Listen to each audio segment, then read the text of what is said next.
Thomas Soto. Le vrai faux de l'info de la matinale avec Jean-Philippe Ballas. Bonjour Jean-Philippe. Bonjour à tous, bonjour Thomas. Ce matin, elle court, elle galope la rumeur sur Internet. Avec Claude Guéant, l'ancien ministre, qui évoque les djihadistes susceptibles de s'infiltrer parmi les réfugiés. C'était hier matin sur Sud Radio.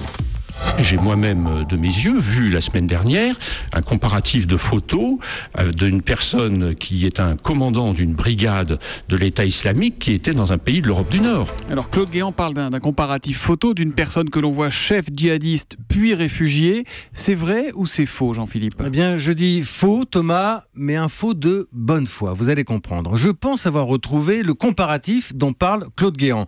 C'est un document qui met côte à côte deux photos, façon avant-après.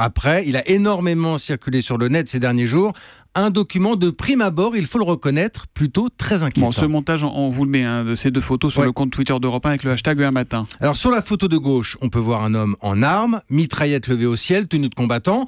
Sur la photo de droite, le même homme, cette fois en civil, t-shirt, lunettes de soleil, à un poste frontière. Alors pour beaucoup d'internautes, aucun doute, il s'agit d'un djihadiste qui se cache parmi les réfugiés. Rapidement, les deux photos circulent à travers le monde sur les réseaux sociaux et suscitent des milliers de réactions indignées à tort. Pourquoi à tort ? L'homme n'est pas un djihadiste ? Non, c'est même plutôt le contraire, Thomas. Il dit qu'il faisait partie de l'armée syrienne libre. Ce sont les rebelles qui combattent à la fois Bachar al-Assad, Daesh, Al-Qaïda.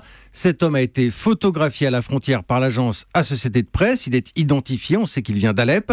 Depuis l'internaute qui était à l'origine des accusations, eh bien cet internaute a présenté ses excuses. La légende djihadiste était donc fausse. Bon, ça dit de là à dire qu'il n'y a aucun risque de voir des djihadistes parmi les réfugiés, Jean-Philippe ? Non, je dis surtout pas ça, Thomas. D'ailleurs, chaque pays aujourd'hui évoque ce risque potentiel. Il existe, on ne peut pas l'écarter. Ce que j'affirme en revanche, c'est qu'il faut se méfier des images qui circulent sur le net et surtout des légendes qui les accompagnent. Sur la question des réfugiés, je vous garantis qu'on a des exemples quasi quotidiens, des canulars maquillés en preuve.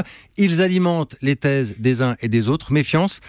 Je vous dirais que la situation est suffisamment confuse, c'est peut-être pas la peine d'en rajouter. Alors, vous dites un faux de bonne foi, mais rassurez-nous, c'est toujours de bonne foi, le vrai faux de l'info de la matinale de Jean-Philippe Ballas. Comment pouvez-vous mettre ma parole jamais en question ? Jamais. Mais si on doute de tout ici, vous savez, 7h40 tous les matins, le vrai faux de l'info de la matinale avec Jean-Philippe sur Europe 1. À demain, Jean-Philippe. À demain.